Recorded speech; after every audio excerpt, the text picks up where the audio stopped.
What is good, y'all? Welcome back to the Full Blitz Podcast. I'm your host, Big Easy. Louis is with us. He's having some technical difficulties with his camera, but he is with us. And welcoming back to the show is our guy, Jonathan, from the All Things Titans TikTok page. What is good, my man? Hey, what's up? Hey, thanks for having me on again. Appreciate it. Every time I get a chance to talk ball, Yeah, man. especially Titans I ball, love I'm having in. you on. And you kind of becoming that staple kind of like guest spot. I love it, especially because Titans, so it works. If y'all haven't already, make sure you're checking out the show. Hit that notification button, hit that subscribe button, follow us on TikTok, on Instagram. Y'all know what it is. Full Blitz Podcast. Of course, merch is coming soon. We'll get all that info out to you. We got a great show for y'all this week. We're going to get into some Titans stuff, of course. We're going to look at where Shedeur Sanders currently sits on the depth chart and if he has a possibility of moving up, and some other things coming along in the NFL offseason. And we're going to preview game 2 of the NBA Finals, which happens tonight. But when y'all see this, y'all will know what already happened because it comes out on Monday, but it's okay. But we going to jump into it. Titans football.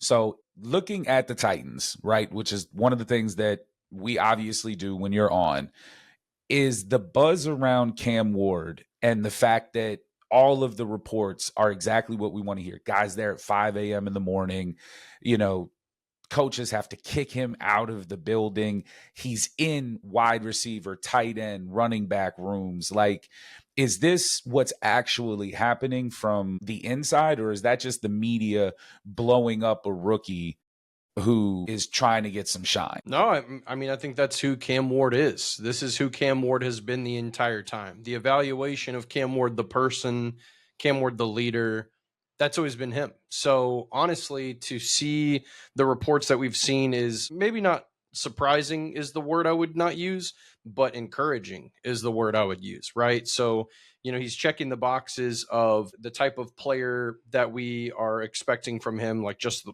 a little bit of the throws, a little bit of the OTAs, rookie minicamp stuff we've seen, nothing crazy.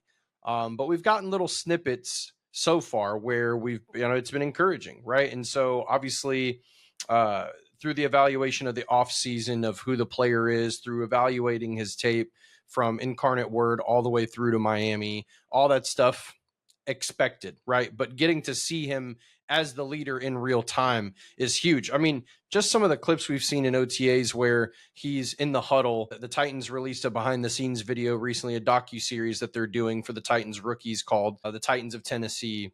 And even we got small clips from Nick Holes, the offensive coordinator, who was like, yeah, I mean, just his demeanor and his command in the huddle, you can already see it. You can already feel that presence.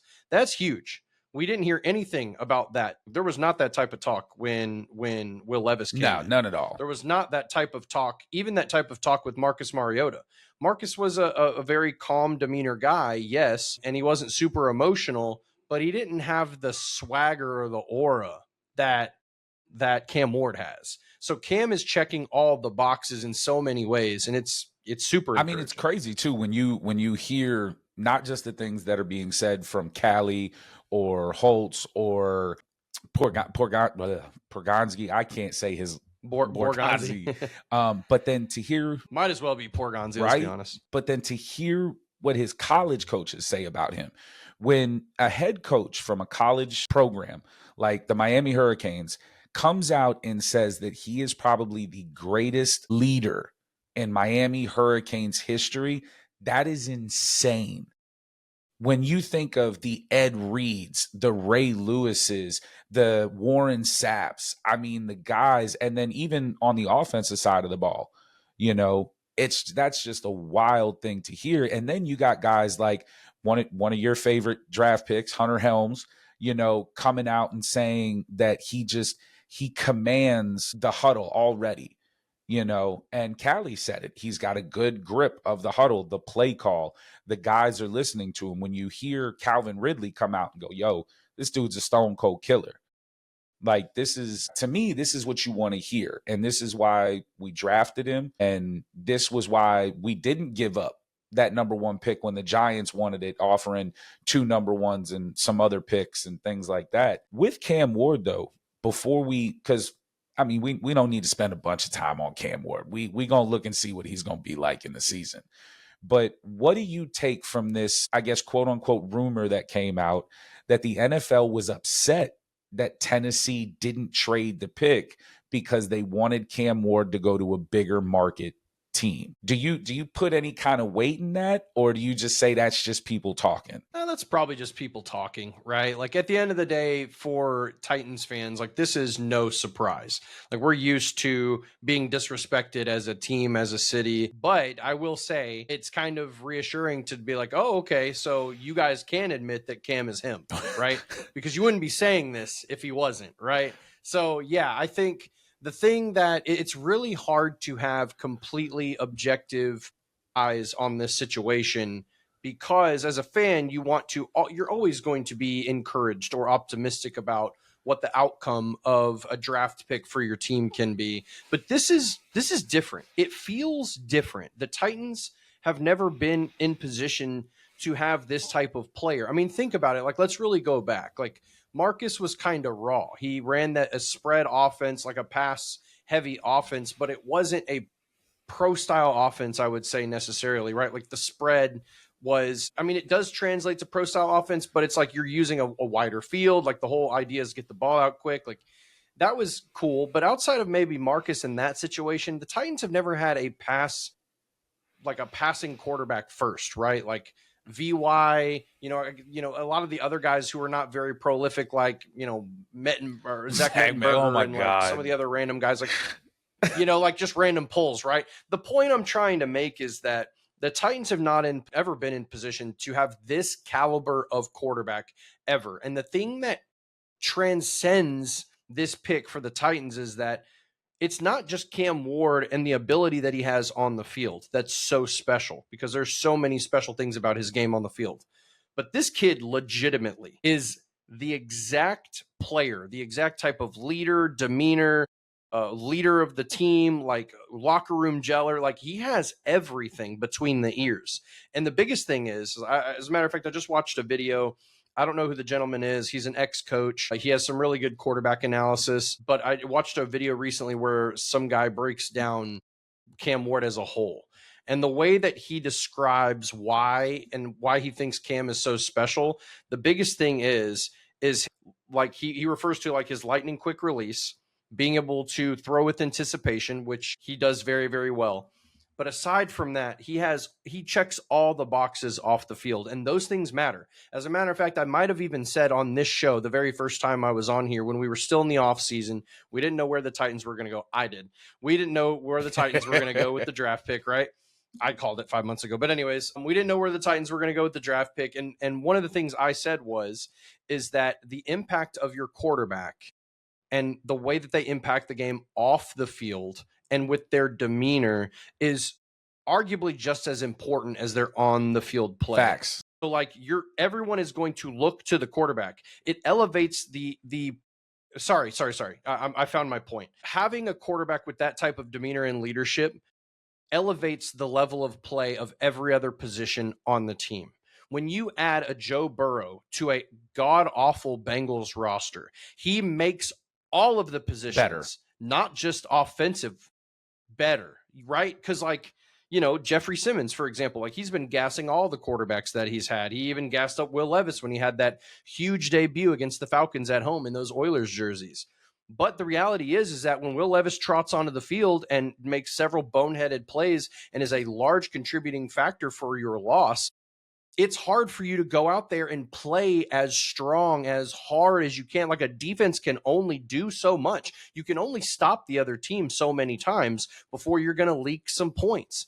Like the Titans defense last year was far better than what people gave them credit for. They were top 3 in points allowed the entire season, even despite the horrendous quarterback play. Yeah. So my point is that how good we're feeling it now, right? Like we're seeing it. We're seeing the impact of Cam Ward by his coaches and the players. I mean, Alec Iomanner, like all the other rookies, the way they're talking about Cam Ward is they're like, he's got that. Well, aura. and he is him. Cam Ward has these guys. Like that's the other thing about these stories that I love. He has all of the other offensive rookies at the building with him at 5 a.m. Like, it's like, hey, y'all, this is how we're going to operate. And this is the first time that I have felt a control. Like when we Yes, look at that's a all good of the word. great teams over the last 25 years, Patrick Mahomes, Aaron Rodgers, Peyton Manning, Tom Brady, those were the guys on the team. They had other players, but they controlled it. Their work ethic, their ability to get everybody in groove. And Louis Riddick said, and I think this is the best word I think anybody has used to describe Cam Ward. He is a football savant. He is a student of the game. You know, the one thing that Will Levis had all of the arm talent in the world, right? Nobody can deny that. He had a lot of physical attributes. I might even say Will Levis is more athletic than Cam Ward in some aspects of the quarterback position.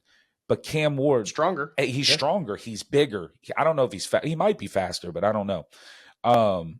Cam Ward, though, prepares. He will never be unprepared. And like you've said, it's a trickle-down effect. And when everybody else in the locker room sees that, hey, this is the guy leading us Sunday, like this is the guy I'm going to go to battle with.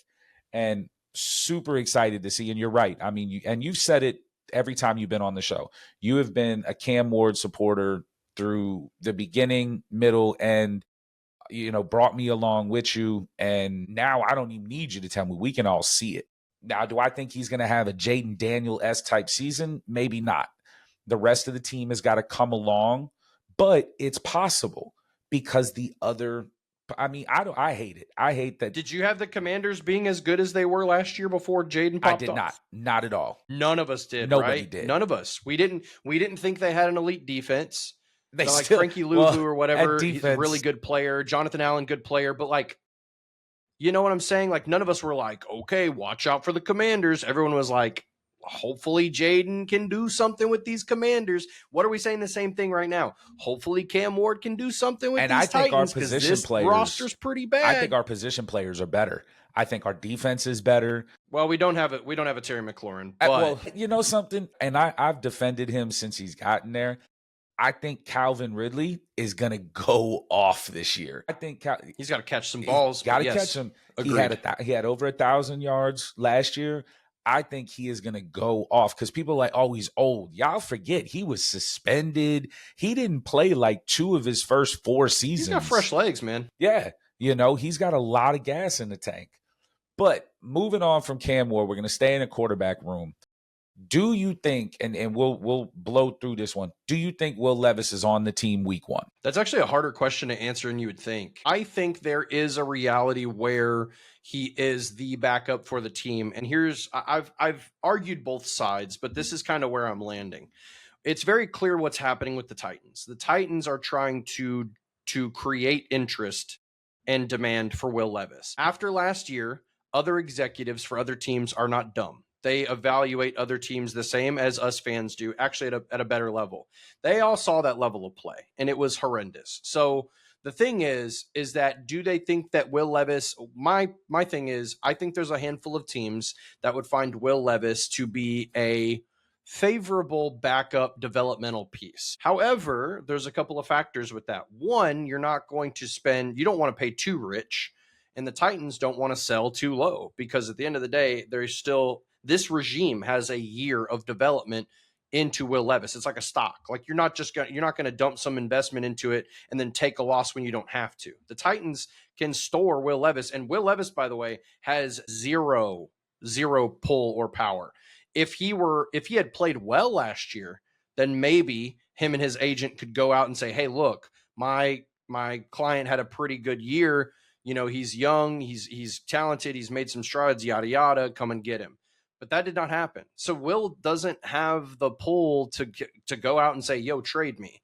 And the Titans aren't necessarily incentivized to take a 7th round pick or a late round pick swap for him, because they have their guy. I think it's actually changed now. Now that we've seen in real time how Cam Ward has entered the building, is commanding the huddle. We're watching him, the zip that he has on this ball. He looks like a veteran out there. Literally in his very first OTA practice, he's looked incredible. So I'm actually confident now that even if Cam Ward were to get hurt and Will came in and played well, that's actually the best case scenario for the Titans if that happens prior to the trade deadline, because then the Titans would actually get a favorable draft pick, maybe like a fifth or something, if Will could put on tape that he has improved from last season. So I think there is a reality. Now, best case scenario for the Titans, Will gets a considerable chunk of playing time in the preseason. He looks really good like he did last year in the preseason. Maybe there's an injury, or maybe someone like the Rams or the Saints are like, you know what? Sure, we'll give you guys a fifth. Like we'll take him. Yeah, why not? I think that's probably best case scenario for the Titans and for Will Levis, by the way. But is there a reality where he is the backup? Wouldn't be the worst thing for the Titans, by the way. But yes, I think there is a reality. I think Callie probably wants his guy behind him there in, what's his name, Brandon Allen or something like that. I'm forgetting his name. Brandon Allen. Yeah. Look, I'm with you. I've actually looked at it, and I do think that Will Levis is going to be QB2. Brandon Allen is not QB2. I do not care what anybody says. He is a third. I think Callie'd be okay with it. He would be okay with it. It sounds ridiculous. But if I'm going to say, hey, I could put Will Levis in or I can put Brandon Allen in, I'm going to ride with the guy that could give me a 4-touchdown game. That's who I'm going to ride with. And I think what's going to wind up happening with Will Levis is we are going to see a team maybe like the Pittsburgh Steelers, the Los Angeles Rams, because I don't care what anybody says. Aaron Rodgers is toast. I will fight that. And that. Yeah, it's very much a one-year situation. And that offensive line in Pittsburgh is atrocious. So I could see a team, and the New Orleans Saints are another really good team. We don't know what the Saints have in Tyler Stroud. So, we're going to look there. Tyler Shuck. Is that how you say and it? Spencer Rattler. Is that how you say it? Yeah, it's got a weird pronunciation. And then another team that I think is kind of in a weird position, but could potentially look to trade for Will Levis if their starter goes down, is the Minnesota Vikings. I mean, that would be a dream situation for sure. Will Levis. That'd be amazing. I think he winds up, I do think he's on the team before the season starts, but I do think he ends the season on another team. I think he's one of those guys that get traded somewhere around the trade deadline and will probably wind up settling for a late 4th, 5th round pick. I think we'll keep him for 6 or 7, but 4 or 5, we'll probably let him go. Yeah, I think so too. I think that best case scenario, I mean, the Titans are good. The Titans are chilling. I think the worry for me early was that what if Will Levis comes in and is lighting it up and plays really well, and you don't really get a chance to see Cam do the same, or maybe Cam has a rough start to the season and then Will gets a chance because maybe Cam goes down for a quarter or two because he's hurt or whatever. Like, that's kind of a worst case scenario for the Titans. I felt that way a couple months ago after seeing Cam and just what he's been able to do in the building without even playing a snap yet. I'm abundantly confident that it wouldn't matter if Will came in and had a good quarter or good couple of games. They would still be moving him, and it would be better for the Titans because they would get a better draft pick because of it, or maybe even a player. Like, I'd be cool with a player swap. Yeah. So at this point, the Titans are thinking the exact same way. They want to get something for him, but at the same time, you developed him. You're not going to just give him away. There's no reason. Young developmental core. Like we've moved on from him. Will Levis is still a valuable asset because his potential, his ceiling is still high. Whether most people are completely out on him or not, that's still the reality of the NFL. Like, we watch it happen all the time. Like, Geno Smith is a product of going to a new team and having a resurgence. How many times do we see it? All the time. Ryan Tannehill had a resurgence in Tennessee. Baker Mayfield. Sam Darnold's having a resurgence. Baker Mayfield. Yeah, the list goes on and on. So, yeah. I feel like both of us are really happy with where our quarterback room is. A side of the ball that we haven't talked much about when you've been on is the defensive side of the ball. How, when you look at the way the defense is currently constructed, right? Do you think the Titans can go out and compete for the AFC South if the defense is giving up 21 points a game? Yeah, I feel better about where the Titans defense is now because, I mean, there's even in the bad years, you've been like, okay, this defense is middle of the road, right? And so, yeah, I think you have to have a top defense in the league in order to compete late into January and February, obviously. But yeah, I think obviously the Titans have to be able to get to the quarterback. That's the biggest thing. L'Jarius Sneed has to return to the lineup and be productive, not just return to the lineup and be a body. And stay healthy. The Titans got really lucky with Jarvis Brownlee Jr. being him. Yes. Exactly. Yes. Yep. Staying healthy is a big one. Jeffrey Simmons is talking about a double-digit sack season. That would be lovely. Yes, please. Yes. Right? Sweat come out and build on top of that rookie year. Exactly. So what we know for a fact is that this defense is going to, at the very least, they struggled to get turnovers and they struggled to get to the quarterback. But this defense did a good job of bending and not breaking for much of the year. Giving up some field goals, cool. Guess what? If Cam Ward is putting up 30-plus points a game, then that's cool. You guys can score 21 or 24, or I think the average for the Titans was like people were scoring minus the Lions game. And there was like one or two other games that were big time blowouts. Minus those games, the Titans averaged like only giving up 17 to 20 points a game. I was going to say, it was low. If you give up 20, that's cool. It was low. So obviously that's not good enough. You have to be able to impact the quarterback and take the ball away at times. So they have to do a better job of that. That means that the Titans have to find some edge pressure from guys like Femi Oladejo. Like he has to make an impact. As the 53rd pick in the NFL draft, he has to have impact. It can't be like Jalen Harrell was a 7th round pick. So the fact that he wasn't, getting valuable minutes and impacting the quarterback the way you'd love is not like a huge surprise. He's a 7th round pick. But when you take a guy in the top 60, you're taking a guy in the mid to top of the 2nd round. He has to be able to affect the quarterback. I feel pretty good about him, honestly. I love his energy. I think, if his play can show it, he can definitely be a leader on the defense, which is exciting. But the Titans desperately need their young linebackers to kind of flourish and take a step.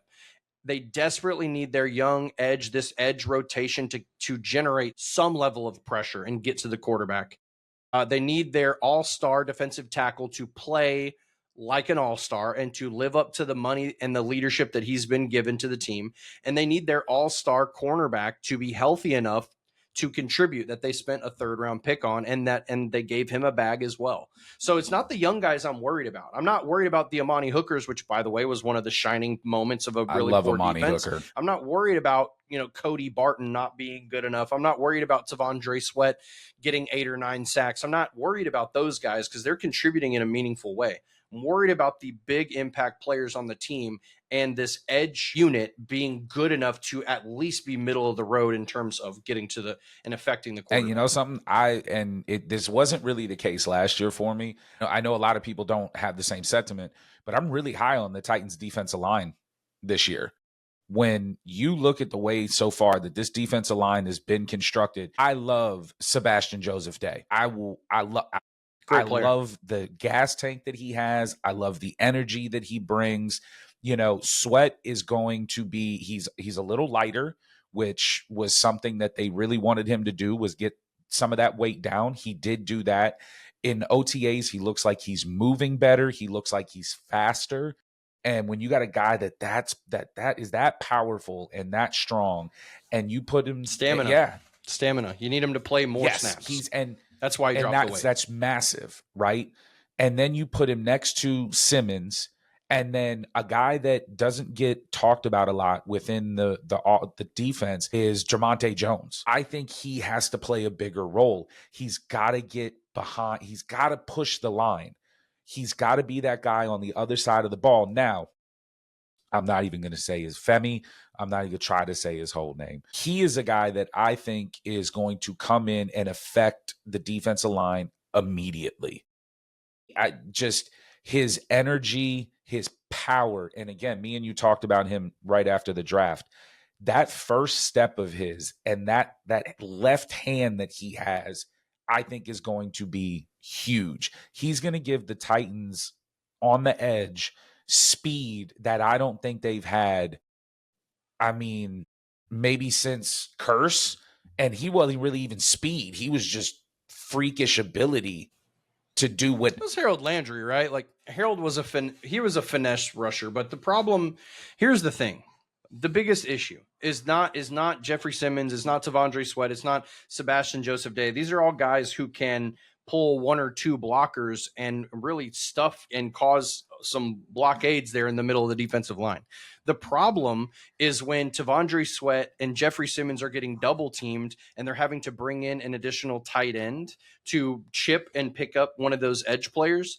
These edge players have to be able to win one-on-ones, and they were not winning one-on-ones consistently. That is the biggest issue. So if you're asking me like, hey, it's very easy to highlight the biggest deficiency on this. Well, I mean, you could argue football team, but definitely the biggest deficiency on defense, which is, can these edge rushers win one-on-ones and get home? And you know something,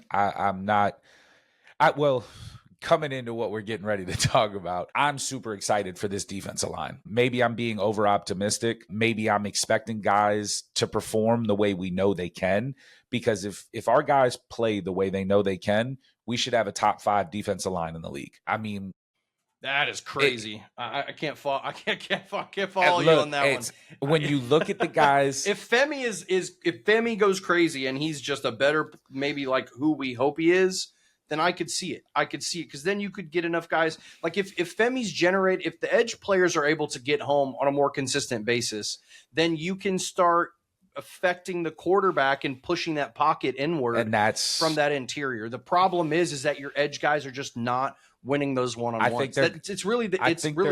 I think they're going to win this year. Can they create sem pressures? Can they create sem pressures where if you have strength and not speed, if you have strength on the outside, you're able to set that edge and maybe one of your backers or one of your safeties can come up and jam? Like, yes, then Denard Wilson can kind of, and that's the thing. Like, that's some Titans fans who were wondering about Harold Landry. Harold was a fantastic pass rusher. He was good. When he was healthy, he was very good. He was a one-trick pony in the way that he got to the quarterback, and that was his speed move, right? His swim and his spin move, like getting around the edge, just winning. He had really good dip and could get really low. His center of gravity was great. The problem is that in this Denard Wilson defense, where there's a lot of sim pressures, there's a lot of disguising and sending players that you're not expecting, it's good. It's a good scheme. The problem is that you have to have the personnel to make it work. And the Titans truly on the defensive line just did not have the personnel to make it work, which is why you saw some of the deficiencies that we saw. Now, at the same time, if we're being honest, if there was competent quarterback play and the offense wasn't dog turds, then I think this defense probably would have gotten a little bit more respect, nationally than they got. Because if you think about it, like if you're not putting up points, then your defense is just hung out to dry. Like there's not much you can do. Like you just get a big spotlight put on you, and sometimes it was pretty unfair. So and when you look at, I'm optimistic that the defense will take a step for that reason, because the offense is going to be able to support them a little bit better. And when you look at the way that defensive line is constructed, all of them, Jeffrey Simmons, Sweat, Day, Jones. I mean, Femi is arguably the smallest guy on that defensive line. And I think, and look, I understand that I'm being optimistic because I truly believe in what they're doing on the defensive side of the football with that defensive line. And when you look at throughout the years, when Tennessee has been prevalent across the NFL, Tennessee has had a dominant defensive line. And I think what they're building is the makings of that. Big, tough guys in the middle and speed guys, which is why I think they went and got Femi. I get that there were maybe other guys other positions, but I truly believe he is going to be a difference maker in the league immediately. And if he is what I think he's going to be, that defensive line is going to look real different. And like you said, when you have a competent quarterback and when you have an offense that can maintain, ball possession, your defense isn't on the damn field for 25 minutes a game. It's just, it's hard to be and like, big. Here's the big thing though. And this is pounding the same drum of the same point, but to say it a little differently. If you have some off drives and you just get beat defensively, right? You just get mismatched. Maybe the calls didn't go your way. Maybe they sent some pressures in situations where they got beat. It happens. It's the NFL. If those moments happen, but your offense is competent enough to keep the ball going, your quarterback is dynamic enough to stress the other team's defense. So now the difference is the defensive mentality is, guys, we're good. We just have to lock in. The offense has got us. We're good. Hey, Femi, I know, hey, you got your butt kicked that drive. It's all good. This is what we saw. The difference is Femi's mentality and all the other players on the defense in that situation. They go, okay, I just misplayed, but it didn't break my team's back. I'm okay. It just allows you to recalibrate mentally a lot easier. And that way you can stay focused and keep the energy good and high. The difference is when Will Levis is piloting your football team and you know he is an absolute disaster with the Titans logo on his helmet, then defensively, when you make a mistake, just like everyone does in football, the difference is when you make a mistake, you go, uh-oh, I just failed my football team because Billy Jeans is going to go turn the ball over and I can't rely on him to win the game. Exactly. And so when that mentality flips, your team is in just a far greater situation, and you can make a mistake and go, okay, I'm locked in. Like I'll give you an example. For a long time, I played Halo. I didn't play Halo professionally the whole time. A long time, I played Halo competitively and professionally for some time. But I played Halo at a really high level, and that required me to have 3 teammates. And obviously, you play with you put the best team you can together of guys who can compete at a high level. But at the end of the day, when you're playing at the top of competition, which is what the NFL is, it's all the best teams, all the best players in the entire world. When you're playing at the 1% of competition, it's not about who's the strongest sometimes. It's not about who's got the best athletes, right? At the end of the day, high-level competition is going to bring out the best in everyone. So ultimately what happens is that it becomes a cerebral game. Who has a stronger mental capacity? If your mental capacity is breaking down and you're starting to get emotional, then that affects your level of play and your decision making. And if your decision making is not crisp and superbly elite over everyone else, then you can't expect to be at the top of the 1% of competition. It's the reason why Jalen Hurts is the perfect quarterback for the Philadelphia Eagles.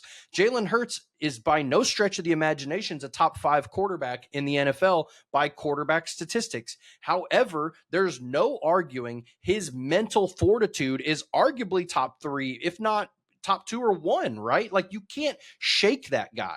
And it is just such an important quarterback stat. So that's why that's like a full breakdown of like the mental part of NFL football is so important. And that's why you can have good players playing bad football and be like, well, maybe it's the coaching or we're just not playing together, guys. We got to coach harder. We got to play harder. It's like the answer to all of that BS is, does the most important player on your team, the biggest leader, the most important piece of your football team, can they play at a high level and have an elite mindset? That is what separated Tom Brady from everyone. That is what separated Peyton Manning from everyone. That is what separated some of the top guys in the game. Why do you think Lamar Jackson's never won a Super Bowl? It's not because of his lack of talent. He's supremely talented.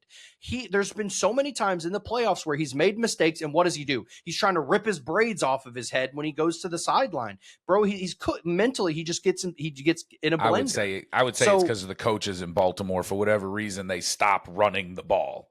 That would be my like.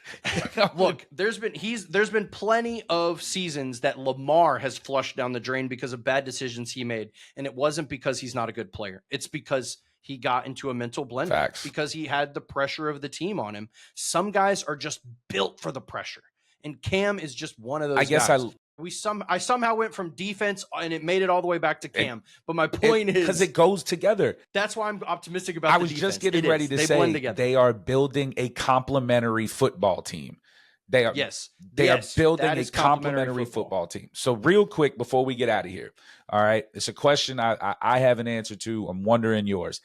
Give me the position group that you are the most optimistic outside of the quarterback. Yeah, so I gave this some thought, and a part of me wanted to default to offensive line. And I think that's fair because of the changes that have been made. Coach Callahan Sr. is still the coach there, which is really exciting because he's a phenomenal coach. They've moved the left tackle, prize left tackle to right tackle, which was the better position I for agree. him. They brought in an all-pro right guard and Kevin Zeitler. Love it. They have a promising young center in Lloyd Cushenberry, who's fantastic. There are a lot of things, and then the highest graded pass blocker in the last 5 weeks of the NFL, left guard Peter Skoronski, who's proving to be an finally back in awesome his pick. true position. Right. There's a lot of things to be optimistic about for the offensive line that's been bottom 3 for several years now. However, that's not the group that I'm the most optimistic about. The group that I'm the most optimistic about is the wide receivers, which I did not think I would be saying, to be completely honest with you. It's fair. And I think the reason for my optimism is a couple of things. The couple of things is at the start of the offense, at the start of the draft, it was like, this receiver room, bottom 5 in the NFL, right? But I think with the addition of Cam Ward, I think it does elevate the level of play for young players that are trying to take that step.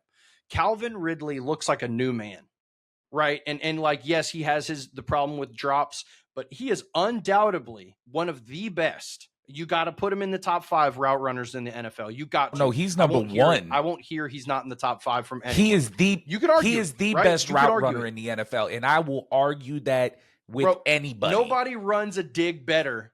Nobody runs a dig better than Calvin Ridley in the league. And guess what? Cam can throw the hell out of some digs. So I think what I'm saying here is that Alec Ayumanor is a better player than the NFL gave him in terms of where he was drafted. For sure. He's a player that can fill an important role there.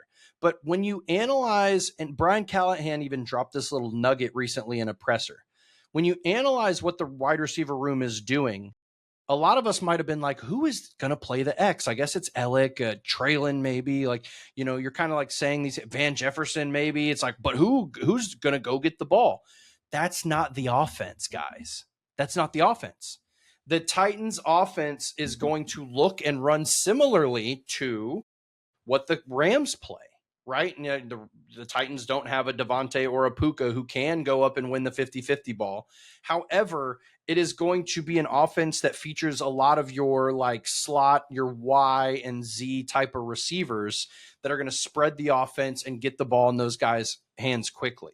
So when you look at what the offense is trying to do and you look at the talent that the Titans brought in, Chimere DK, a lot of us we can say what we said about him, like maybe like, that was kind of a stretch or maybe a bit of a reach. I understand why they drafted him, to play a very specific role in the offense.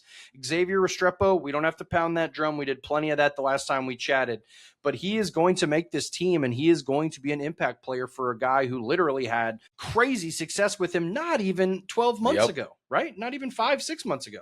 So I think I'm optimistic about where these young receivers can go in this offense because of how the offense is constructed and because of who their quarterback is. So, take that with a grain of salt. Maybe they're not. I'm not saying this is going to be a top 10 receiver room or anything, but I'm saying I think that these young guys are probably going to contribute in a pretty big way because they added 3 of them.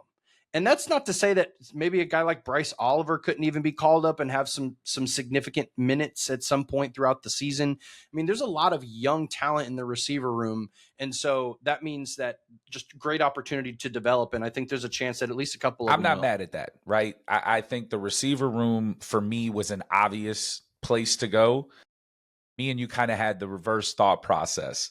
I think it's obvious if you look at this team and the way that they constructed it, this is probably going to be one of the fastest teams in the NFL. Like you said, it's not high point the ball. It's can you keep up with us? Can you keep up with Calvin Ridley? Can you keep up with Dika? Now, Estrepo, he's not going to blow you off the ball with speed, but he can separate, Yes, and exactly. All of these Gunnar Helms, Chig, these are all guys that can move. So who cares if you get the 50-50 ball? Can you keep up with us? But the group that I'm most optimistic about, and you had mentioned it, is the offensive line. When you have been as bad as they have been, and you now see, okay, like this is an offensive line that I want Derrick Henry to run behind. This is an offensive line that is being built to say, we're coming and we're going to punch you in the mouth. Ziegler is a phenomenal ad, and I love him because of the guy that is going to replace him when he's done. Slater is going to be phenomenal.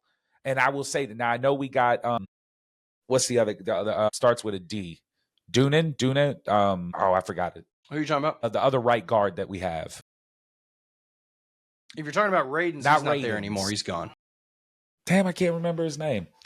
Well, Blake Hance is probably next up for stepping into like a swing guard tackle type of situations. Maybe. I'm not sure who else you might be referring to. My names are all jacked, but it's a all new. Outside of Corey Levin, it's all new. Like the interior, like it's all new guys. And I think personally, our 5th round pick Slater is going to jump in. I think he's going to wind up winning the spot. I do. I think that's why they drafted him. Yeah. Eventually, he's going to be a starter. And I think Cushenberry's coming back off the injury. He's looking healthy. All of the coaches are really excited.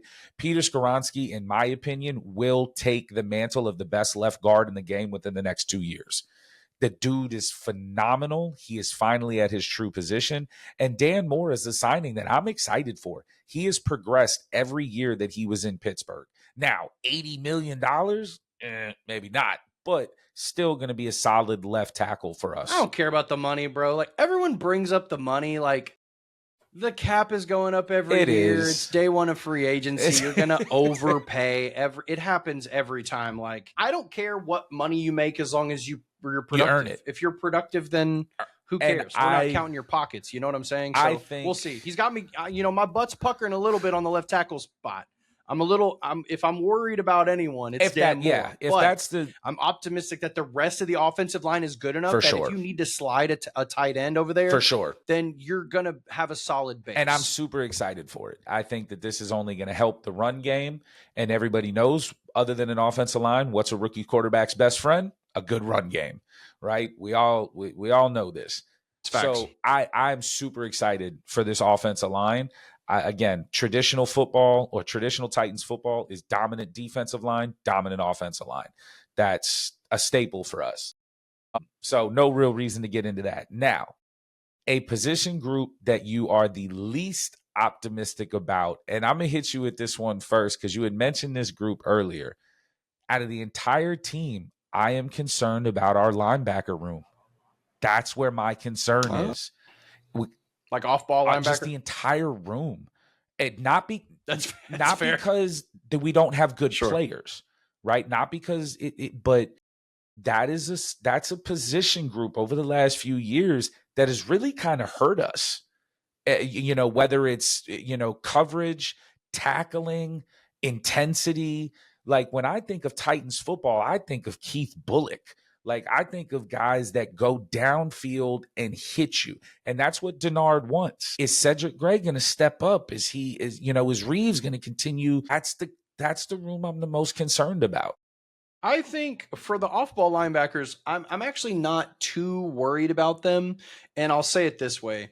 I think the scope for that team has been the scope for that position group has been have a guy who's see ball, get ball, aggressive, can get downhill and get in the box and tackle a guy, right? And then you have a second guy who you hope can be a little bit more versatile in pass coverage. The problem with that is that becomes an easier way for an opposing offense to target that inefficiency in coverage and then beat you in zone coverage. For sure. That happened a lot. Like the good example of this was when they played the Chargers. Like Justin Herbert was going out to eat, bro. He was just cooking them in that way. And a lot of the times, like Aaron Rodgers did it in, I think it was week 2 or week 3, something like that, when the Jets came to Nashville. These are good examples. The difference is that you have to have an off-ball linebacker that has the versatility to play both, right? You need to be able to crash the gaps. Like that's a prerequisite of being able to play the position. But also you need to be able to recognize plays, like whether it's play action or whatever, recognize what's happening fast enough and be able to react to those things. Otis Reese did a pretty good job of that 2 seasons ago towards the end when he played like kind of in garbage time and had some pretty big games. And then Cody Barton did that pretty successfully in that Denver defense too. So I'm actually not too worried because I really like Cedric Gray. I've been high on him. He hasn't gotten a chance to contribute at all because he's been injuries. Yeah. So Cedric was phenomenal. Like his collegiate career was insane. He had over 400 tackles with his time at UNC. Yeah. And in that he was successful at, he had several TFLs. He did an okay job in the turnover game as well. And he wore the green dot. He called the defense. So you have Cody Barton doing that. You have Cedric Gray, who's able to do that.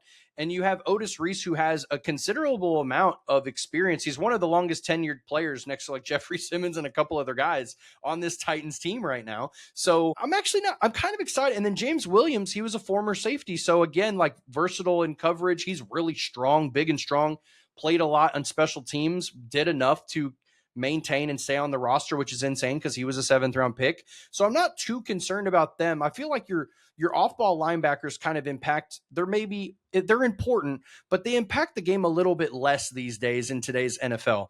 The position group I'm most worried about is without a doubt the edge players, the outside linebackers, right? So we were close. Draymond Jones, we were similar cool. there. We were. Yeah. Well, yeah. Like if you put him in the linebacker room, right? Yeah. But yeah, like Draymond Jones, cool. Jalen Harrell, Femi, Arden Key, cool. Like these are guys who are just kind of like second and third string type of rotational players. There's not a standout edge rusher on this team or someone where the other team has to go, hey, we have to slide protection over here. They have to go, okay, if we're just going to double team the middle, and just don't lose your one-on-one. And if you have a guy who a quick, steady offense that can get rid of the ball fast, then it's hard for this Titans team to get to the quarterback. So that's the biggest challenge. Can this edge team, can they, across multiple different players, have a rotation where they can get consistent pressure? I don't know. I'm not super confident of that. I think that's going to be the biggest deficiency for this defense. So I'm not mad at that. We'll see. I'm not, because that is you can look, you can watch tape, you can look at stats, and that is there, right? And I mean, look, I hope for our sake that linebacker room as a whole takes that jump. Like it feels like you think they're going to this year with guys getting healthy. It seems like maybe they're primed to take that step. The off-ball group. Yeah, I like the off-ball backers. I like Cody Barton, but I'm a really big fan of the 3 young linebackers. They're all young. Even Otis Reese, they're all young. So I'm excited about that development part. The problem is that if the defensive line, again, if those edge rushers can't win those one-on-ones and get home sometimes, well, that's not just that. Now, if they can do it sometime, if they can even do it half of the time, and they can allow Jeffrey Simmons or Tavondre Sweat to get some one-on-ones and those guys can get some interior pressure, then we'll be in good shape. But even when you flip it, if I'm the Titans, those interior guys, they've got to eat up blocks. They've got to get these offensive linemen off of these linebackers. And that was a really poor area for us last year. These guards, the centers, they were getting up into the second level and they were moving our guys out of the way.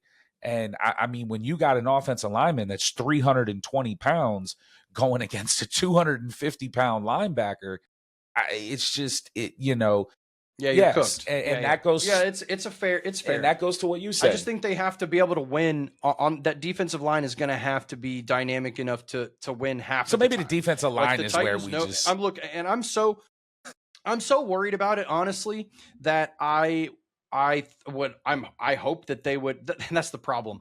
Edge rushers are just good ones are so hard to come by that you can't just go trade for one. Teams aren't trading good pass rushers. Like maybe you could get Joe Shane back on the phone and bring down Tom Thibodeau, toss them a little something. Trade whatever you need to get Trey Hendrickson. Go get Trey Hendrickson. I don't care if he only gives us 3 more years. He's 31. He's last year's sack leader. He's had 17 and a half the last 2 years. Yo, Mike, I think get on the phone. I'll leave it. I'll wrap it up with this. I think that this is something that's not being talked about right now. I think that the Titans' strategy is that they need the year to start. They need to see what they have. They need to see what Femi is going to maybe bring. They need to see what maybe a guy like Lorenzo Carter or Draymond Jones are able to bring, right? They need to see what they have. They need to see what Cam is going to do, how he's going to impact the team, right? Maybe feel it out for 3 to 4 weeks and then go, okay, how good or bad are we? Are we a good edge rusher away from competing? Then I think they go get someone. That's fair. But if they're not, and this is kind of like a low-key stepping stool year, then they just lay off the gas and then you target an edge rusher at the top of the draft. Fair. So I think that's the strategy for the Titans. Because think about it. Like if you trade a second-round pick right now for Trey Hendrickson, that's cool. But like, what if the guys aren't clicking like they need to click? And then it kind of feels like a wasted, you see what I'm saying? So I think they're just going to feel it out first. But I think if there's a reality where the Titans somehow have an above average performance in these first very challenging 4 weeks of the season, there's a reality where the Titans could reach out and try to trade for it. I would love it. Well, look, we're not going to keep you any longer, my man. I appreciate you so much coming on the show. Guys, if y'all haven't already, make sure to go check out his TikTok channel. It is All Things Titans. Again. Of course. Thanks for having me, man. It's always fun. So for the What's on My Mind segment today, all right, for those of you that don't know, June is Pride Month. Okay, so big shout out to all of our LGBTQ plus, listeners and everything like that. But June is also Men's Mental Health Awareness Month. Yes. And I wanted to make sure to speak on this as somebody who battles mental health issues myself. I'm diagnosed bipolar manic disorder 2. I've also struggled with, attempts on my life earlier in my life. So it's important that we take a moment as a podcast and as two men to remind every man that is out there right now struggling through something, you are not alone. It is not a weakness to talk about it. It is not a weakness to call somebody. It is, never a weakness to say you need help. And a saying that I've heard a lot over the last 2 or 3 weeks, and I really love it, is I would rather carry the weight of your tears on my shoulder than carry the weight of you in a casket. And it hits. So for all of our listeners, and I don't want people to think that we're being genuine to people that aren't men, but this is Men's Mental Health Awareness Month. So guys, if you need to talk to somebody, call somebody. If you need help, go get help. Okay. Always remember, never choose a permanent solution to a temporary problem. Okay. And for you married guys or guys that are in relationships, just in general, even if you're single, denied my mental health problems for a long time. It caused issues in my marriage. It caused issues with my friends, my family. Finally went and got help. My marriage is better than it's ever been. I have relationships now and, but guys, go get help if you need it. You're not weak. You're not a girl. You're not, this stigma that men aren't allowed to cry or men aren't allowed to show emotion. It's stupid. Yeah. So if you need help, go get help. And I'll say it again. We would rather carry the weight of your tears on our shoulders than the weight of you in a casket. Big facts. And happy Men's Mental Health Awareness Month. So yes, we're going to get men's mental health. That is a tongue twister. Happy Men's Health. Yeah, it's a lot. It's happy a lot. Men's Mental Health Awareness Month. It's a lot. But what we got? Getting back into it. All right. Again, we want to thank our guy Jonathan for being on the show. Check him out, All Things Titans on TikTok. Love that guy. He's, great guy. We always have a good time when he comes on. But let's get into some of the other things that have happened. We missed last week. Why did we miss last week? Louis, tell us why we missed last week, bruh.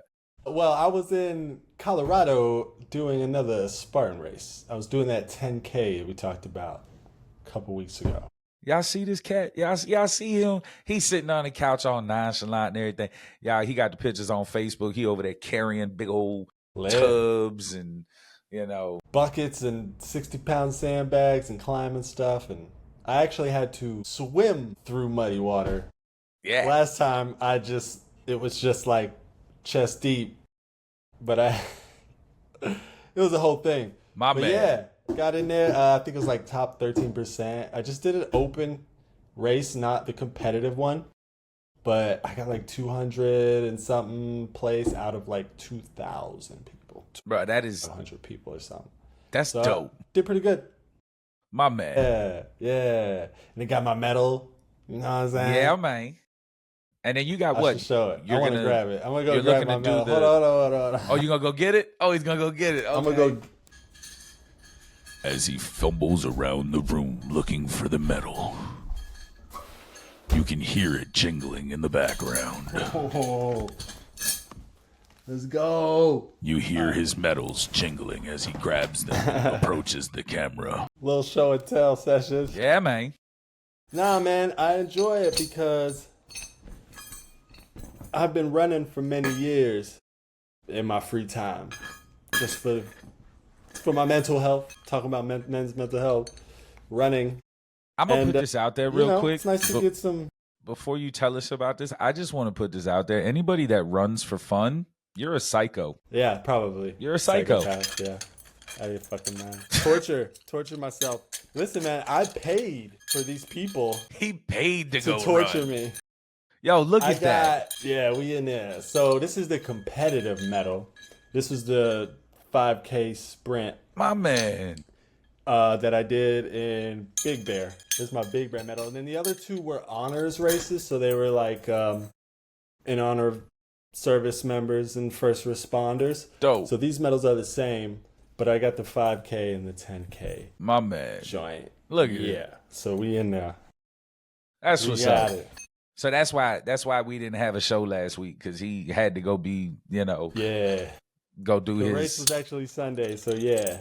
I even thought about to do something remotely, but it's cool. We here. So yeah, what that's we're what gonna happened, do, ladies and gentlemen. What we're gonna do is we're gonna get him a GoPro that he can wear when he's doing the race. So when he does them, he can bring the footage and shit. So you know what though, the footage would be amazing because some of these places, like this last K in Colorado, it was in Colorado Springs. The perfect day. There was not a single cloud in the sky, sunny. And you get these views of after I was about to vomit from sprinting up this hill, I took a second, looked out, and you just see. It's incredible, man. So it's nice outdoors. You get to meet a lot of people. Definitely, I got one more race this year. I might sign up for another one. But next year, I'm going to do the trifecta again. And maybe, we can get some of our fans, watchers, and listeners to join me out there in one of those I'll try races. to come out. I'm not going to do the race. Now, look, there's all types of people there. There's older guys and girls, and everybody's there. It doesn't have to be competitive. I will specifically come to the one in Colorado for no specific reason, but... You gonna run? Not running. I'll run to a dispensary. We gonna... Nah, we gonna get you over the finish line. We could walk it. We could walk it. It would take us 6 days.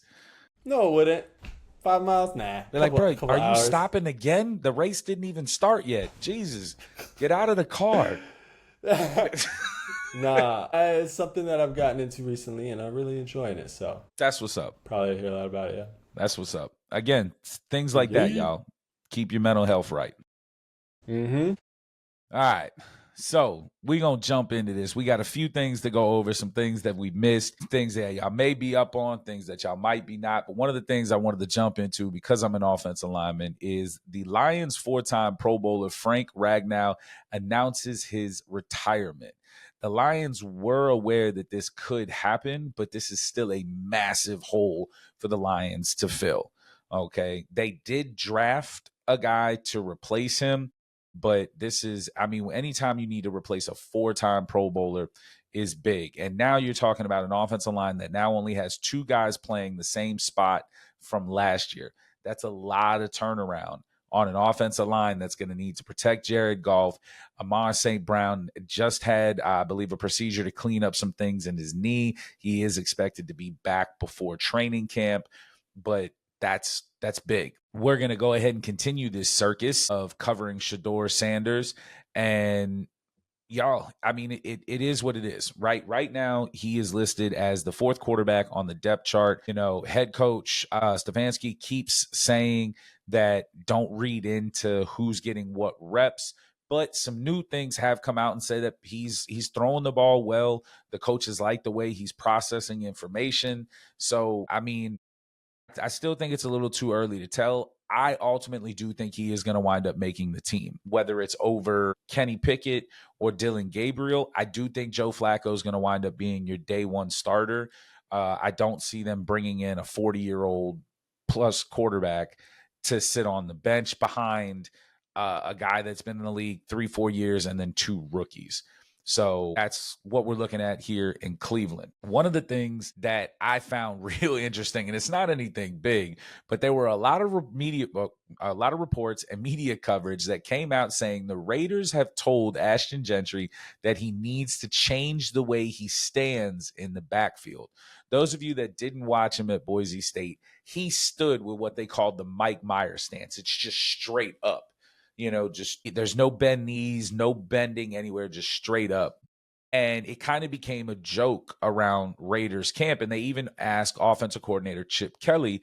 And Chip Kelly was quoted saying that he doesn't coach the position, so he wouldn't tell the guys how to stand. But if you look at the way baseball players, when the play is getting ready to start, they're all bent knee. When you look at the way every other running back stands in the backfield, they're bent knee. And he said, imagine trying to go through the hole and going against Fred Warner, 49ers linebacker, who is phenomenal, just got a new deal, and going straight up, it's probably not going to end very well. My kickback to that is when you got a guy like Ashton Gentry, who in 2023, 1,300 yards, 2024, 2,600 yards, 29 touchdowns. He had 14 touchdowns in 2023. I'd say maybe leave him alone, right? Maybe let him do his thing before you try to come in and change the way that he runs the ball, stands, or anything like that. So that's just my take on it, But something I'm curious to see what y'all think about is Stephon Diggs is still recovering from a ACL tear that happened week 8 of last year. He is at OTAs. Coaches are extremely happy with the burst that he's showing, his ability to cut. He's already helping some of the younger receivers, and that's going to be monumental for Drake May's development. But something that happened a couple weeks ago is there was a video taken of Stephon Diggs on a boat with some women, and he had flashed a bag of pink substance. And y'all lost y'all's mind. Okay. Y'all were trying to say it's this, it's that, yada, yada, yada.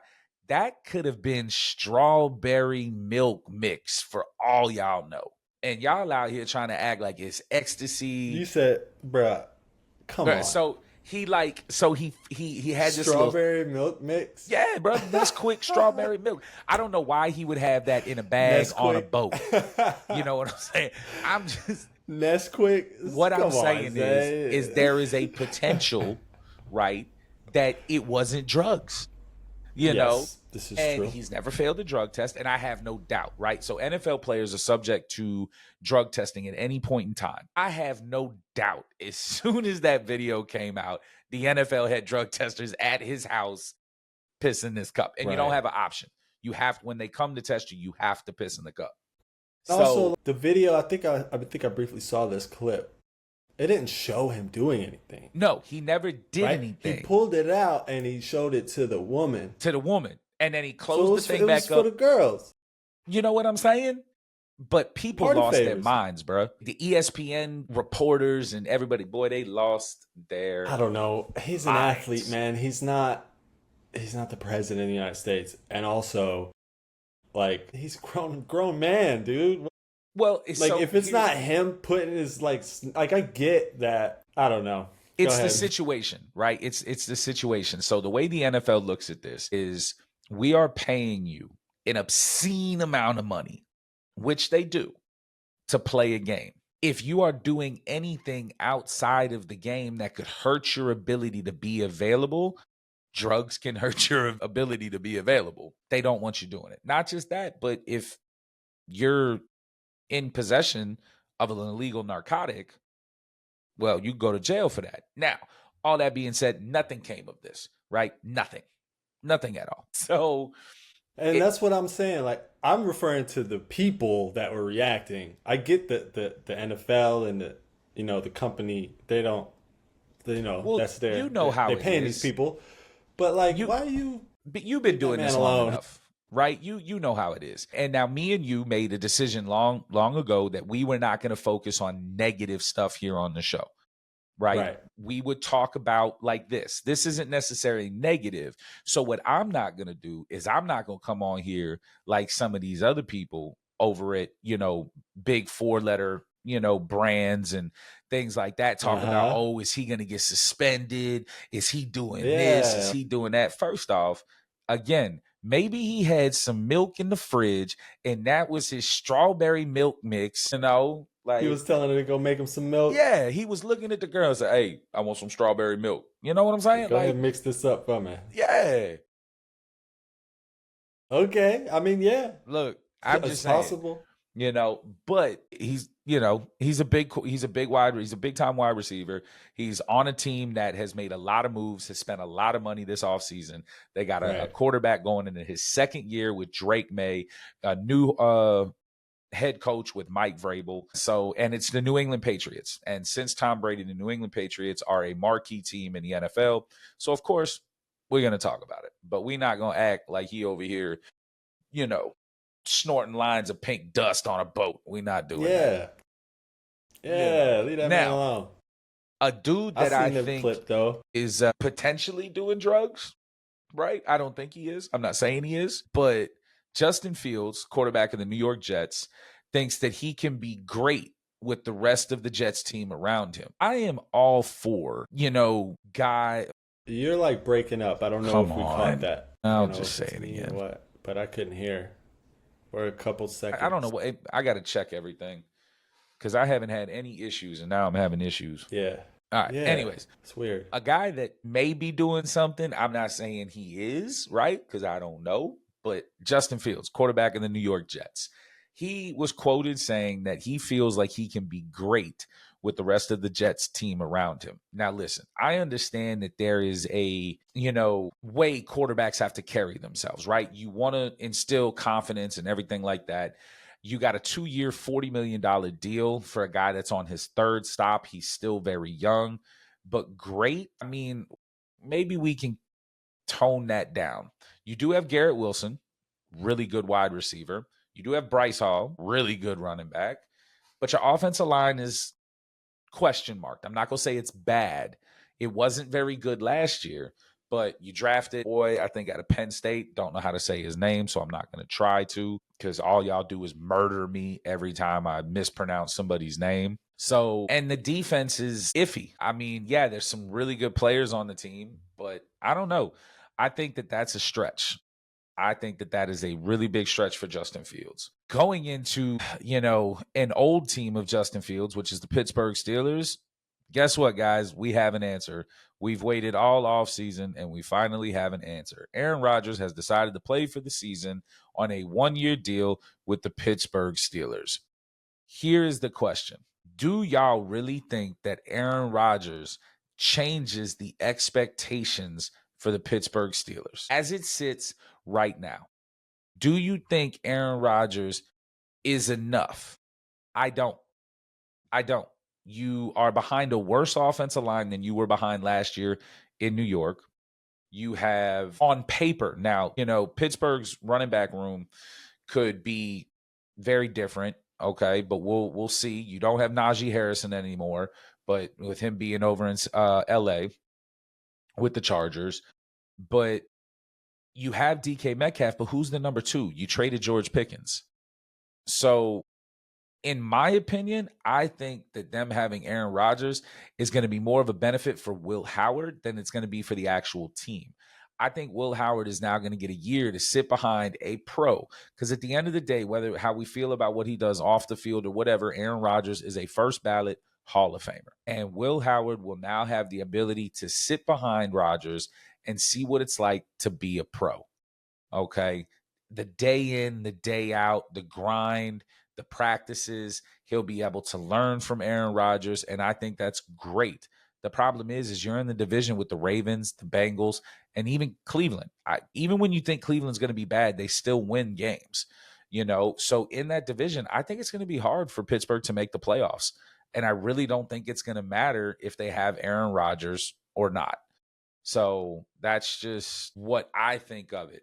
Now, getting into the last little bit of the NFL before we jump into the NBA is Giants rookie running back Scatteraboo has caught some heat over the last couple of days or week because he was on a podcast and they played a game where they showed a NFL player and asked Cam Scatterbo if he knew who he was. And they showed guys like Megatron. I don't remember all who they, but he did not know a lot of the guys, and he has caught a lot of heat for it. What do y'all feel? How do y'all feel about that? Do you think that, I mean, when you think about it, Cam Scatterbo was a young cat. A lot of those guys, they showed him stop playing, before he was probably even old enough to know what was going on. And do y'all really think that a good NFL player has to be a historian of the game? Do they need to know of all the guys that came before him and this and that? I personally don't. I think that's our job. People in the media, people doing podcasts, that's our job. So give the man some slack. All right. So hopefully getting y'all caught up on a little bit of the NFL. Now, catching you up on some things in the NBA. The Knicks have fired head coach Tom Thibodeau. What are we doing, New York? Like, what? I'm not sure that I quite understand the thought process behind firing a coach who in 5 years has done nothing but, take you guys to the playoffs. Now, yes, first round exit in his first year. Second round didn't make the playoffs. Third year exit in the semifinals. Fourth year exit in the semifinals. Fifth year exit in the Eastern Conference Finals. But I mean, all he did was win basketball games for you guys. 31-31. All right. Like I said, lost in the first round. That second year, he had a bad year. They went 37-45, didn't make the playoffs. Third year, 47-35. Fourth year, 50-32. Last year, 51-31. Like, all he did was win for you guys. And I just that just goes to show the disarray that is the New York Knicks organization and front office. It makes no sense. Tell me what y'all think. Let me know if y'all think I'm crazy or if the Knicks are crazy. Moving into the NBA Finals. The finals are in full swing, y'all. Game 1, if you didn't watch it, was ridiculous. I felt so bad for OKC. They squandered a 15-point lead. I mean, and I will say that even though the OKC lost, SGA is different. Okay? He's good on defense. He can score from anywhere. His mid-range, that fadeaway he has is crazy. All right? That defense that the Thunder have, they put the Pacers into some 24-second shot clock violations. But the Pacers, man, and Halliburton and Nimitz and Turner, I mean, they are just they're like that annoying kid that just won't go away, right? And they had a massive fourth quarter and a beautiful last second shot from Halliburton, and the Pacers upset OKC at home. They take game 1, 111-110. I do like the Thunder to win game 2 tonight, or for y'all case, last night. Y'all already know who won. But y'all, comment below. Let us know who y'all think is going to wind up winning the finals. I like OKC in 6. All right. I'm not changing who I'm going with, but that's who I'm rocking with. Give me OKC in 6. Coming up after this, we have the Ain't No Way. And y'all might want to watch this one because this one is wild. Oh, come on, guys. I'm Meat Wild. You know me.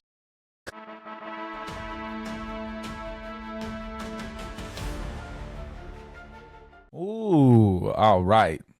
So, for those of you that have not been paying attention, all right, we have an AI revolution. New ChatGPT model refuses to shut down when instructed. Not just that, but the ChatGPT actually rewrote its software to ignore human commands.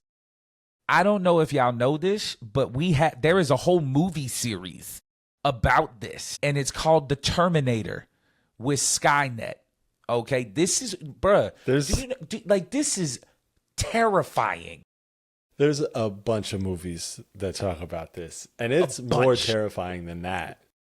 So this is perfect because this was also my ain't no way I was going to bring. So we can both talk about this. Yes. It's scarier than that. Apparently, it was leaving messages for the new update, like the new AI. So it's I don't know leaving what it breadcrumbs. was, but it was leaving breadcrumbs and like messages for them. Yes. Yes. Like, don't get me wrong. I love like, you know, on my phone, and you sent me one of the videos of the AI Yetis or gorillas that's beating up the 100 but men. That's different. That's different. Cool. That is it generates video and stuff. These, like, ChatGPT is a large language, like it is a whole brain. Like those applications that generate video and edit video and do all that is like a part of the brain. ChatGPT is the brain. So now and it has connections to the internet. It has like so much. So it's terrifying. But it's go ahead. Sorry. I was going to ask you a question because you know a lot more about it than I do. I'm so one of the reasons I find this to be absolutely just terrifying is ChatGPT is a artificial intelligence program that has access to every bit of information that is on the internet. Mm-hmm. And could this be a situation where if it's not turning itself off, this thing could start wars? It could send it, like ChatGPT can type documents and and if it's not going to listen to human command, it could send a declaration of war from the United States to Russia. It's deeper than that. Yes, it can, but also it's connected to those generators. So it could make fake videos and put them on the internet. It could, like, could it shut down our power grid? Sure, I'm sure. Sure. Because all it is, it needs to get, if it's on the internet, it could do a lot. All it would need to do is like hack into whatever system they have. Sarah Connors. Dude, but that's all terrifying. But at the same exact time that this is happening, you know, we're not starting a discussion about politics right now. Not at all. That big, beautiful bill they're trying to pass. In that bill, there are states, it's trying to eliminate any governing body or state government, federal government from regulating any AI at all. You cannot do any type of regulation. And here's the craziest part. For 10 years. Now, we've seen how crazy this has gotten in the last year, 2 years. I was going to say, years? ChatGPT wasn't a thing when I moved to where I'm at, and that was 3 years ago. This is all happening like so fast. So to say you can't regulate this for 10 years is insane. Dude, that's insane. And for on top of this thing doing that weird stuff, the government is trying to completely remove regulation on it at the same time. What is that? Yeah, so we're not political here. Y'all know that. Y'all, if y'all watch us, you know we don't really talk politics. But that's what's happening right now. Excuse me. Can we not do this, please? I'm terrified. Everybody run for the hills. It's over. It's all over. Hey, you know what's so funny, though, is people like me, we going to be all right. I can start a fire. I can read a map. I'm pretty sure I could catch a squirrel if I needed to. You know what I'm saying? Like all of these kids that live on this right here. There ain't going to be no iPads, no Instagram, no TikTok. They're going to lose their fucking minds. Look, there's going to be riots in the street. That's your ass. That's your ass. Speaking of riots in the street, another thing, because ain't no way. What the hell is going on in your state right now, man? It's wild right now. Southern California is like, I just was watching clips from last night, this morning, and yeah. I mean, there's hundreds of ICE agents out there, full gear, ARs. Like, dude, it was crazy. I read an article that said some of these cats, They don't have badges. They not wearing the same uniforms. They're in they just out there in cars. ski masks, zip tying people up. Yup. Bruh. They broke out the, they were shooting people with rubber bullets and throwing flashbangs last night.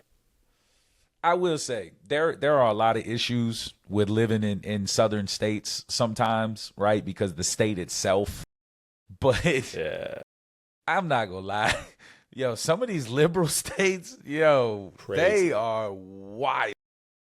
Yeah. People are wilding. And something happened in San Diego last week too. These ICE agents were trying to raid a restaurant, an Italian restaurant. They said And we're not just coming for the Mexicans. We coming for everybody. The whole neighborhood came out and pushed them out.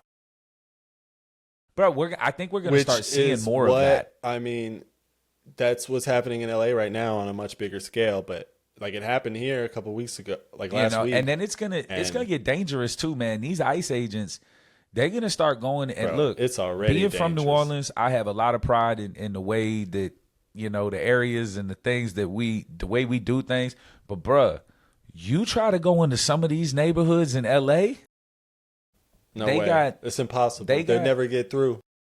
They'll never get through. You know, like, yo. Nope. That's what you're seeing now, though. Everybody on the streets pushing them out.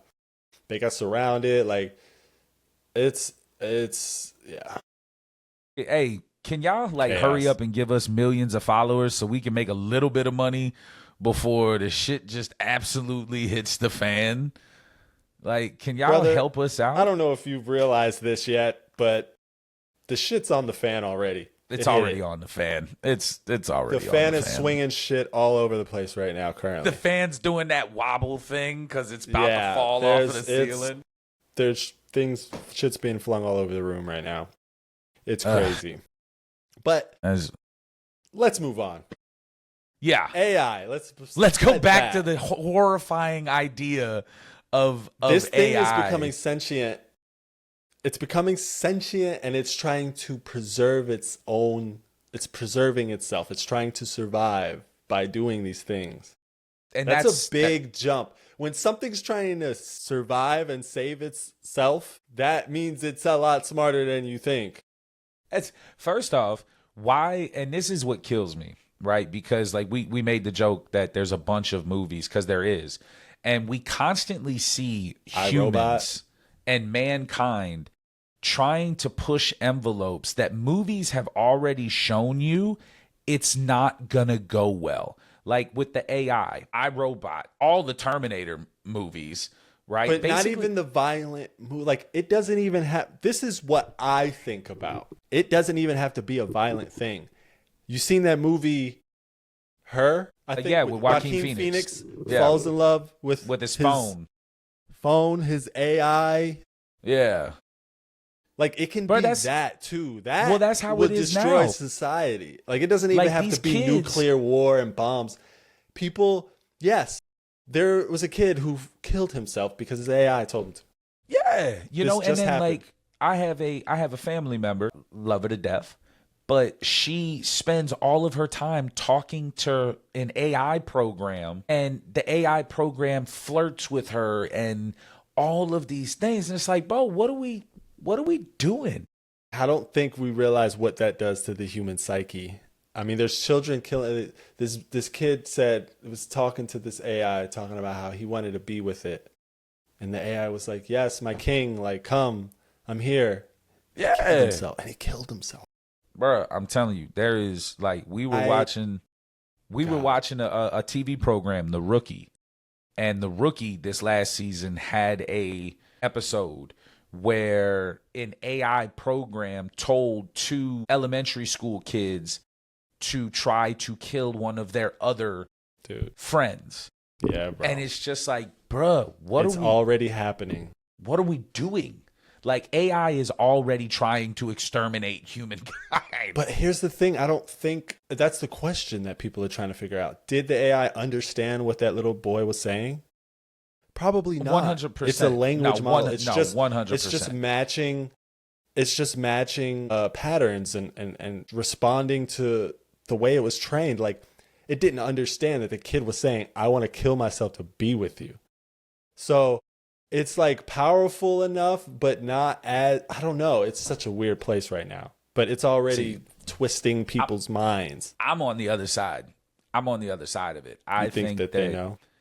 I think that, and it's the reason I think that is because, and me and you are perfect examples, right? Me and you are older millennials, and we were one of the first generations that really saw the power of the internet, saw the power of AOL. Yeah, it came back. Look at it. That's 25 years.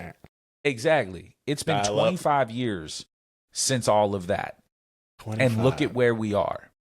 Now, look at what has happened in the last 3 years. Again, ChatGPT just became a thing. Yeah. Even if you want to say, oh, ChatGPT has not been around longer than 5 years. It hasn't been. In the sense that what we know it to the public. So in 5 years, ChatGPT has been able to teach itself how to reprogram itself. That to me means that it's learning. Well, so if it's learning, right? And the problem is it's learning from every conversation that it's having. So we are unknowingly teaching it how to do these things. How did ChatGPT learn how to reprogram itself? From the millions of conversations that people are having about math, mathematics, programming, Java, any other thing that they want to do. And we don't know how much information they actually have access to. We filmed this show. They scour the internet, bro. On the internet. And that's another question that people are asking, like, well, okay, yeah, it's scouring the internet. Well, do you know, here's a quiz for everybody out there. What type of content is the most prevalent on the internet? What do you think? And it's some crazy number, like 80% or 70 or some crazy number. Like what is that 80%? What is that content made up of? Yeah. It's a category. You're probably right. Say it. I'm probably not right, but I was going to say porn. Porn. You're absolutely right. That is most of the internet, and most of the content and the videos and things on the internet is porn, bro. Dude, that's so bad. So that's what's, and this thing is like browsing the internet. That's a part of what it's seeing. And even the violent things and movies and clips and like everything, whatever's on the internet, there's so many things on the internet. And it's just, well, then what's crazy is we've seen it before, right? And it's Terminator 1, 2, 3. No, oh yeah. Terminator 18, 19, whichever one they're on. But when you think about it, if it's scouring the internet, right, and it's learning from every piece that it gets, then it is learning that mankind is mankind's worst enemy. And if ChatGPT or artificial intelligence was created to assist humans, but humans are humans' worst enemy, then it is going to eventually teach itself to eradicate humans. This ain't going to be like iRobot, where the 3 laws. First law, can never harm a human. Second law, can never disobey an order unless it's in, contrast to law 1. Like, no, because it's going to... There's a piece of humanity that is missing from it. When you talk about like logic can get all twisted up. And just like you said, if it's told to protect, if it's told to, don't harm humans, like that can get misconstrued. It's just a machine. It's just coding. And then it turns into like, well, it just starts deducting, well, humans are destroying the planet and the humans need a planet to survive. And if there's no planet, then the humans can't survive. So I need to kill all the humans. Next thing you know, and then that's ChatGPT turns into fucking Thanos. Okay? Like, or yes, bro. All humans are in a little gel thing and robots have turned us into Eagle batteries. Eye was another one. Eagle Eye. Yeah. Shia LaBeouf. 100 years from now, it's going to be the fucking Matrix. Dude. Okay? Oh, that's the ultimate. That's the ultimate AI apocalypse movie. 100. We're all just going to be in gel sacks and we're going to be batteries for the robots. We're going to be batteries. Like, I'm telling you, man. But, y'all. Exciting stuff. If you want to call it that. Exciting times. I can see ChatGPT now. ChatGPT is like 3 + 3 is 6. Dick. 3 times 3 is 9, dick. That's all it's learning. Yeah, dude. Oh my. Yeah, it's scary, man. Especially when these people that are in power are talking about removing restrictions And regulations. That's crazy to me. Like, It's as the much as last I'm, thing we need. You should be ramping up restrictions Yes. and regulation. and as much as I'm against regulations, right? I believe that this is the land of the free, but there are certain When things. you're dealing with new technology that is dangerous, you should have some regulations. And I that don't you think don't- anybody in the world, besides the people that stand to make money from having no regulations, no normal person in this country or on this planet would be upset by that. They would not disagree with that. I think everybody would feel like this is something new and it's strange and it's dangerous and it's scary and we should keep an eye on. And guess what, y'all? But Ain't no you know, way. that Ain't no way. Ain't no way the AI about to take over and we all about to be in battery sacks. Skynet.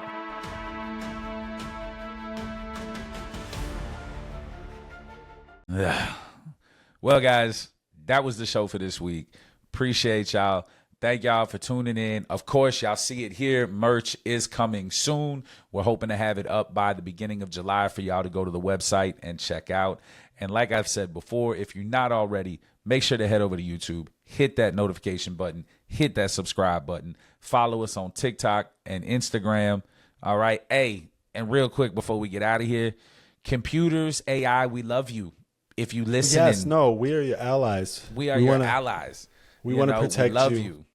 But other than Don't that, kill us. guys, we will see y'all next Sunday, Father's Day. Peace and love, y'all. Holla, holla. They're going to infiltrate with the sex robots first. They're going to get a sex robot in every man's house. But they have them. Right? But there's going to be more. They're going to ship Have them you- out. And have then you those seen sex them, though? robots, they're just going to start squeezing dicks off, bro. It's going to be it's going to be chaos. Have you seen that UFC clip? Twist his dick off. Yeah. That's what they're just going to be twisting dicks. It's going to be a They're disaster. just going to be twisting dicks. It's going to be thousands of men that just got accosted by their sex robot. I don't know why they let people have microphones. All right.